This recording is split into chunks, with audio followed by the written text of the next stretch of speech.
जय हिंद दोस्तों, ये वीडियो हिंदी लिटरेचर ऑप्शनल वाले स्टूडेंट के लिए काफ़ी इंपॉर्टेंट है। इसमें मैं बताऊंगा कि हमें हिंदी लिटरेचर, हिंदी साहित्य जो हमारा ऑप्शनल है उसमें हमें कौन कौन सी बुक्स को पढ़ना है, मतलब जो हमारे सिलेबस में दी गई है पेपर 2 में। अब देखो ये वीडियो यदि मैं बताऊं, यदि पूरे सिलेबस को समझाऊंगा, बताऊंगा पेपर बनेगा पेपर 2 का, और फिर मुझे पेपर 2 में जो कौन कौन सी बुक्स पढ़नी है, जो लेखक हैं, कवि हैं, तो वीडियो बहुत लंबा हो जाएगा। मैं आशा करता हूं कि आप लोगों को इसका जो सिलेबस है हिंदी लिटरेचर का पेपर बनेगा पेपर 2 का आपको पता हो, और मैं केवल आप में इसमें बुक्स बताने का प्रयास करता हूं कि भाई इसमें कौन कौन सी बुक्स हमें पढ़नी है पेपर 2 में। ठीक है, पेपर 2 की बुक्स पढ़नी नहीं है अलग से, क्योंकि उसमें केवल लेखक और उसमें चूंकि भाषा खंड दिया गया है, इसके अलावा हिंदी साहित्य का इतिहास दिया गया है। चूंकि मैं इस प्रकार से बोल रहा हूँ भाषा खंड हिंदी साहित्य, तो आप लोग समझ रहे होंगे यदि आपने सिलेबस पढ़ा है। यदि नहीं पढ़ा है तो मैं इसके लिए अलग से वीडियो बना दूंगा। अभी मैं फेवल फिलहाल थोड़ा शॉर्ट फॉर्म में आपको बता देता हूँ सिलेबस में है क्या, मतलब ठीक है। तो आपको पता है कि ऑप्शनल में कोई भी आप लेते हो तो उसमें पेपर 2 मतलब जो भी 2 पेपर होते हैं, ठीक है, दोनों पेपरों का क्या सिलेबस है तो हम इसको समझ लेते हैं, और हमें पेपर 2 में कौन कौन सी बुक्स पढ़नी है, मतलब हमें खरीदनी कौन कौन सी है पढ़ने के लिए, हम उनको थोड़ा देख लेंगे। ठीक है, तो हम थोड़ा नॉर्मली बता देते हैं आपको कि पेपर 1 है। पेपर 1 में दोनों पेपर में 2 खंड होते हैं। आप कोई भी ऑप्शनल लो, सब में 2 पेपर ही होते हैं। तो पेपर 1 में 2 खंड होते हैं और पेपर 2 में भी 2 खंड हैं। पेपर 1 की बात करें तो पहला खंड है वो है भाषा खंड। इसमें हिंदी भाषा और देवनागरी मतलब नागरी लिपि का इतिहास है। ठीक है, इसमें टोटल 11 टॉपिक हैं, या उसको 11 यूनिट बोल सकते हैं। इसके अलावा खंड जो खा है मतलब पार्ट 2 है, इसमें हिंदी साहित्य का इतिहास है।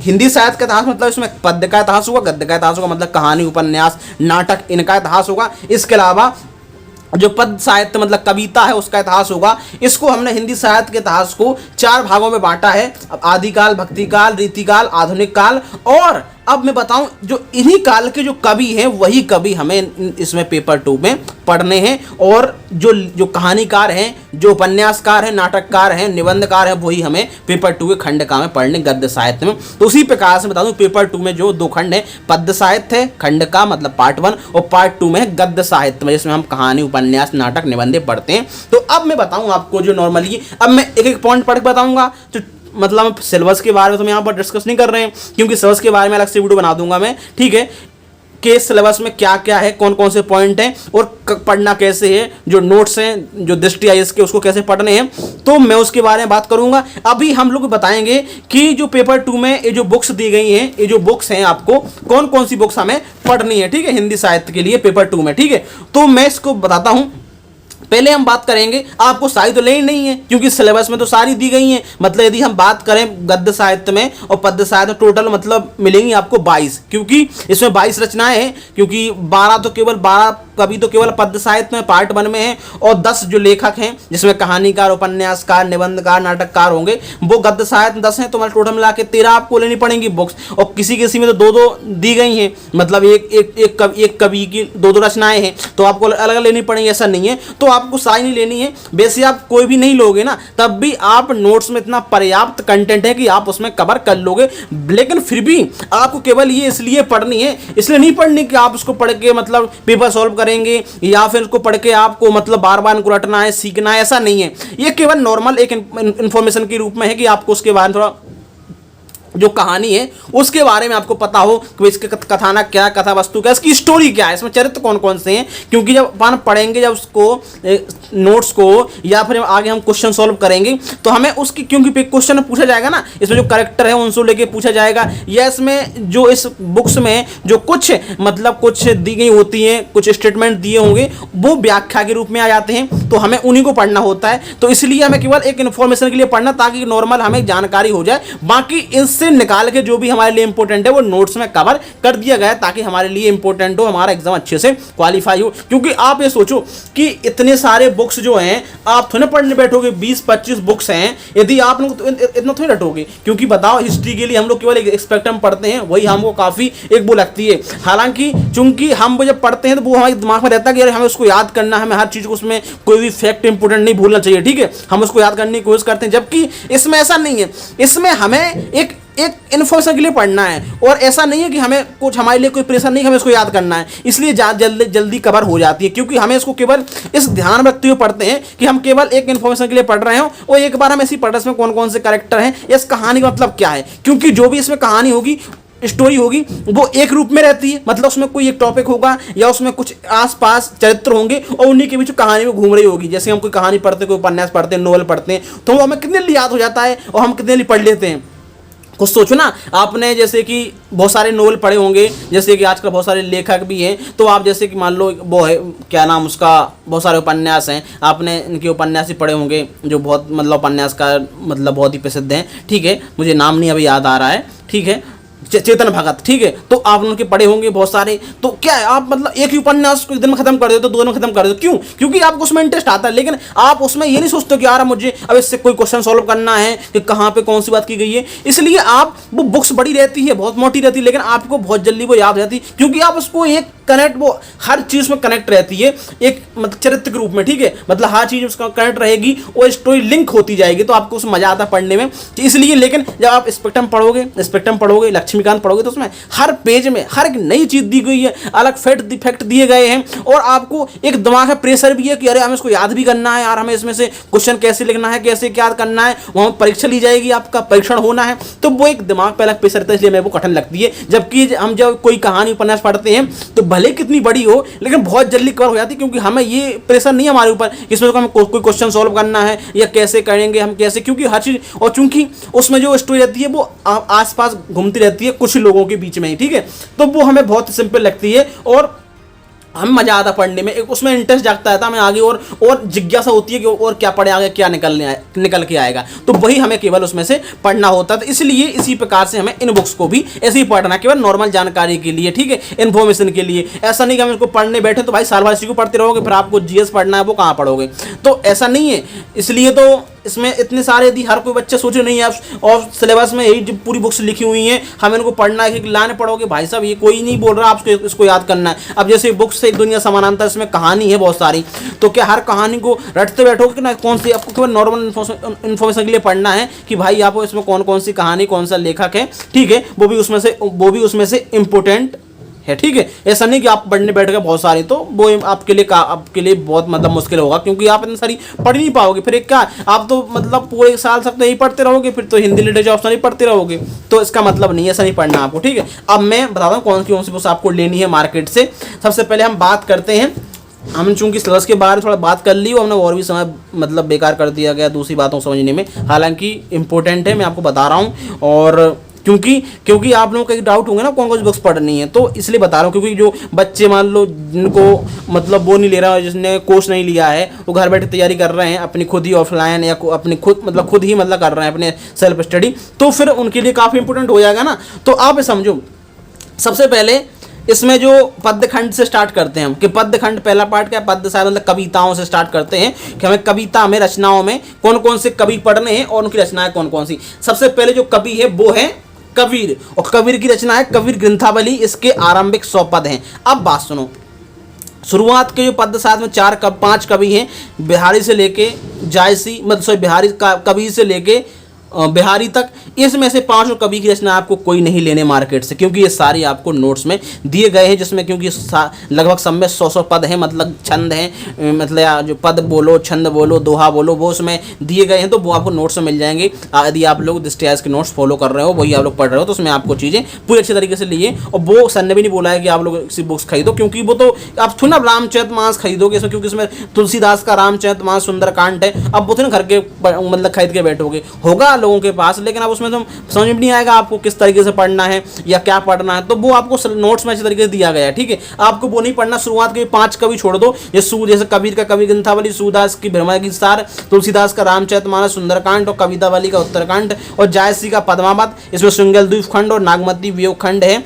ये नहीं आपको लेना है, मतलब पढ़ना है लेकिन लेना नहीं, आपको नोट से मिल जाएगा। इसके अलावा बिहारी रत्नाकर के आरंभिक 102 है, जगन्नाथ दास रत्नाकर बद्दो ने संकलन किया होगा उसका। तो ये 5 जो शुरुआत के कवि हैं उनके आपको लेना नहीं है। और ये जो 5 कवि में से ऊपर के 4 कवि हैं, कवि सूदा, तुलसीदास, जायसी, ये आपके भक्ति काल के हैं, और जो बिहारी हैं वो आपके रीति काल के हैं, और बाकी जो नीचे कवि दिए गए हैं ये आपके आधुनिक काल के दिए गए हैं। आधुनिक जो कविता है या फिर आधुनिक काल जिसमें कविता लिखेंगे कवि हुए, वो है पढ़ना है। और इसी में से कुछ कवि जो हैं वो उन्होंने गद्य साहित्य भी लिखा हुआ है, कहानी उपन्यास भी लिखा हुआ है, तो वो भी हमें पढ़ना है पेपर 2 के गद्य साहित्य में कुछ कवियों को। तो हमें सबसे पहले स्टार्ट करना है कहाँ से, मैथिली शरणगुप्त 6वें नंबर पर दिए गए कवि मैथिली शरणगुप्त, उनकी रचना है भारत भारती, तो हमें इसको लेना है। तो मैंने भी ली हुई है भारत भारती, मैं आपको बताऊं ये है भारत भारती, ठीक हो। ये भारत भारती 6वें नंबर पे दिए गए हैं। ये कवि क्या मैथिली शरण गुप्त, हमें इसको लेना है भारत भारती को, ठीक है। इसके अलावा तो मैं इसको यहाँ पे एक रख के करते जाता हूँ, ठीक है। अब हम बात करते हैं बाद में 7वें नंबर पे दिए गए हैं, वो है जयशंकर प्रसाद और इनकी रचना है क्या कामायनी, ठीक है। तो हमें इसको खरीदना ये है भाई साहब हमारे क्या कामायनी, इसको पढ़ना है, ठीक है। तो कौन से हैं ये जयशंकर प्रसाद। इसके अलावा सूर्यकांत त्रिपाठी निराला जी, इसका क्या है राग विराग राग की राम की शक्ति पूजा और कुकरमुत्ता, रामविलास शर्मा ने इसका संकलन किया है। लेकिन हमें ये पढ़नी नहीं है, मतलब पढ़नी है लेकिन हमें ये लेनी नहीं है। ये हमारे आपके नोट्स में आपको अच्छे तरीके से उसमें दिया गया पूरा कंटेंट क्या पढ़ना है। और सर पहली बात हमें बुक्स पढ़ भी लेते हैं तब भी हमें इतना समझ में नहीं आता, क्योंकि इससे क्वेश्चन सॉल्व कैसे करने हैं, क्या पढ़ना क्या नहीं पढ़ना, वो सर ही क्लास में आपको बताते हैं, या उस जो नोट्स है उसमें पूरी तरीके से टॉपिक कंटेंट दिया गया है कि आप क्या है क्वेश्चन किस तरीके से पूछे जाते हैं और साथ में PYQ दिए गए हैं। तो आपको केवल एक ऐसे ही पढ़ना है ताकि जब आप नोट्स पढ़ो तो आपको और अच्छा लगे, क्योंकि समझ में अच्छा हाँ मैंने इसमें ये स्टोरी पढ़ी थी, क्योंकि इसमें से पूरा नहीं क्वेश्चन में लिखता है, कुछ कथन आते हैं क्वेश्चन में, कुछ एग्जाम्पल लिखने होते हैं तो आप उसमें से कुछ कथन लिखते हैं। क्योंकि आपने मान लो कोई सामाजिक चेतना क्या दी गई है रचना में, तो आप वो लिखते हो कि वर्ण अवस्था के बारे में क्या है, नारी के बारे में क्या, समाज के बारे में क्या, राजनीति के बारे में क्या दिया गया है। तो उसमें से कुछ आपको आप चूंकि ऐसे लिखोगे तो समझ में नहीं आएगा। जब आप थोड़ा आप नोट्स पढ़ोगे तो नोट्स में वो चीज़ें दी हुई हैं, तो उसमें नोट्स में इन्हीं पुस्तकों से एग्जाम्पल ढूंढ के उसमें दिए गए हैं कि देखो यहाँ पे ये बात की गई है, इसके बारे में बात की गई है, राजनीतिक का एग्जाम्पल है, वर्ण अवस्था का एग्जाम्पल है, तो इसमें से निकाल के दिया गया। तो आपको समझ में आ जाता है अरे बड़ी बहुत बढ़िया बात हमने पढ़ा है, ये तो याद होगा, तो आपको वो जल्दी याद हो जाता है, ठीक है। इसके अलावा हम बात करेंगे मतलब सूर्यकांत त्रिपाठी निराला को अपने कवर कर लिया। रामधारी दिनकर की, रामधारी दिनकर सिंह क्या कुरुक्षेत्र, तो हमने कुरुक्षेत्र भी हम लोग को पढ़ना है तो ये ले ली बस। इसके अलावा बाद के जो कवि हैं आगे हो गया मुक्तिबोध हो गया, नागार्जुन हो गया, इनकी रचना है ब्रह्म राक्षस, बादल को गिरते देखा, अकाल, उसके बाद हरिजन गाथा, असाध्य वीणा, ठीक है, आंगन के पार द्वार। तो ये हमें नहीं खरीदनी, हमें पेपर 2 में खंड का में हमें केवल 3 ही खरीदनी है। टोटल इसमें 12 कवि हैं, लेकिन 12 कवि में 5 तो मैंने पहले बता दिया, तो वो आपको नहीं लेनी है। बचे 7 में से आपको 3 कवियों की पढ़नी है, बाकी जो 4 है वो आपको सारे नोट से मिल जाएगा। मतलब टोटल जो 12 कवि हैं वो आपके नोट से कवर हो जाते हैं, फिर भी पढ़ने के लिए आपको ये लेना है केवल। बाकी जो बुक्स हैं आपको केवल पेपर 2 के खंड का से लेना है, मतलब गद्य साहित्य से लेना है। अब इसमें से इसलिए भी सर ने बोला लेने के लिए क्योंकि इसमें मजा भी आता है, वो पढ़ने कहानी है, क्योंकि ये कविताएं हैं, कई भक्ति काल में इसमें ब्रज भाषा, अवधि भाषा, कई प्रकार की भाषा यूज की गई हैं, तो आपको वो समझ में नहीं आता है। मतलब उसमें 2 ही छंद दिए रहते हैं तो पढ़ने में मजा भी नहीं आता और समझ में नहीं आता, कई बच्चों को उसको अर्थ नहीं समझ पाते। अब गद्य साहित्य में क्या है, गद्य में तो पूरी अपनी मतलब जैसे हम लोग बात करते हैं ना एक दूसरे से, उसी प्रकार से लिया गया है, तो आपको पढ़ने में मजा आता है, क्योंकि नाटक उसमें उसी तरीके से दिए गए, कहानी दिए गए हैं, हम लोग सुनते आते हैं कहानी उपन्यास, तो वो यहाँ पढ़ने तो वो हमें सिंपल लगता है। इसलिए ज़्यादातर पुस्तकें जो हैं टोटल 10 पुस्तकें हैं, मतलब 10 कवि हैं, हमें 10 की 10 ही खरीदनी है पेपर 2 में, मतलब गद्य साहित्य में। सबसे पहला जो है भारत तेंदु भारत दुर्दशा, तो आपको ये आपको दिखेगा यहाँ पे भारत दुर्दशा, ठीक है, भारत दुर्दशा। इसके लेखक कौन है, भारत तेंदु हरिश्चंद्र, तो ये पहले नंबर पे है। ये क्या है, एक नाटक है भारत दुर्दशा, तो आपको ये लेना है, ठीक है। इसके अलावा मोहन राकेश का एक नाटक है आषाढ़ का एक दिन, तो आपको ये भी बहुत मस्त कहानी, ये पढ़ोगे ना आपको इतना मजा आएगा, क्या बात है यार, बहुत मजा आ गया। ये आपको पढ़ना आषाढ़ का एक दिन, मल्लिका की इसमें कहानी है, मतलब मजा आता है इसमें, बहुत ही खतरनाक तरीके से आप पढ़ोगे यार, क्या भाई का मतलब स्टोरी है उसकी। मल्लिका भी है इसमें, कालिदास है, अंबिका है, अच्छे मतलब इसमें चरित्र, बहुत मजा आता है इसमें। इसके अलावा रामचंद्र शुक्ल का चिंतामणि, तो आपको ये भाई सब चिंतामणि आपको ले लेनी है, ठीक है। मैंने पढ़ी नहीं है अभी तक, लेकिन जब इसको सिलेबस कंप्लीट करेंगे नोट्स में तब इसको पढ़ेंगे, अभी नहीं पढ़ी है। लेकिन ये मतलब पढ़ना है आपको, कई लोग समझ भी नहीं आती, लेकिन ऐसी पढ़ लेनी है आपको, बाकी आपको नोट्स से ही सब समझ में आएगा, नोट्स से कैसे पढ़ना, नोट्स में क्या इंपॉर्टेंट है, केवल ये लेनी है बस, ठीक है। और पढ़ना है इसमें क्योंकि निबंध वगैरह इसमें दिए गए हैं। इसके अलावा है निबंध निलय, संपादक है इसके डॉक्टर सत्येंद्र, आपको निबंध निलय ये दी गई है, इसमें आपको ये पढ़ना है, तो ये आपका निबंध निलय कंप्लीट हो जाएगा। अब तो बस खत्म होने वाला है। इसके अलावा प्रेमचंद का गोदान उपन्यास बहुत ही इंपॉर्टेंट है और बहुत ही मजा आता है पढ़ने में, आपको होरी धनिया की कहानी 1 नंबर है। तो ये गोदान उपन्यास है, ठीक है, गाय के ऊपर है, मतलब गाय का बहुत सारी कहानी है, उसमें गांव के बारे में बताया गया है और ब्रिटिश काल के समय किस प्रकार से चल रहा था अर्थव्यवस्था, बहुत सारी मतलब लोग गरीब लोगों किस प्रकार से मतलब गांव में या फिर और भी जो पूरी समस्या थी पूरी तरीके से इसमें प्रदर्शित किया गया, इसलिए उपन्यास जो गोदान का काफ़ी इंपॉर्टेंट है प्रेमचंद जी का, ठीक है। इसके अलावा हम बात करेंगे प्रसाद का, जयशंकर प्रसाद का स्कंदगुप्त नाटक है, तो ये भाई साहब ये स्कंदगुप्त नाटक है, आपको ये भी लेना है, छठवें नंबर पे दिया गया था ये सिलेबस में। यशपाल का दिव्या मतलब उपन्यास है, ये पढ़ना बहुत मजा आएगा। ये उपन्यास दिव्या, ये पढ़ के इतना मजा नहीं आता, लेकिन जब नोट्स पढ़ोगे ना, ये सर बताएंगे उसमें, कोर्स में आपने लिया होगा तो बहुत मजा आता है पढ़ने में किस तरीके से। तो दिव्या आपको पढ़ना है किसका, यशपाल का। यशपाल इसका उपन्यासकार है, और दिव्या नाम है इसका उपन्यास का।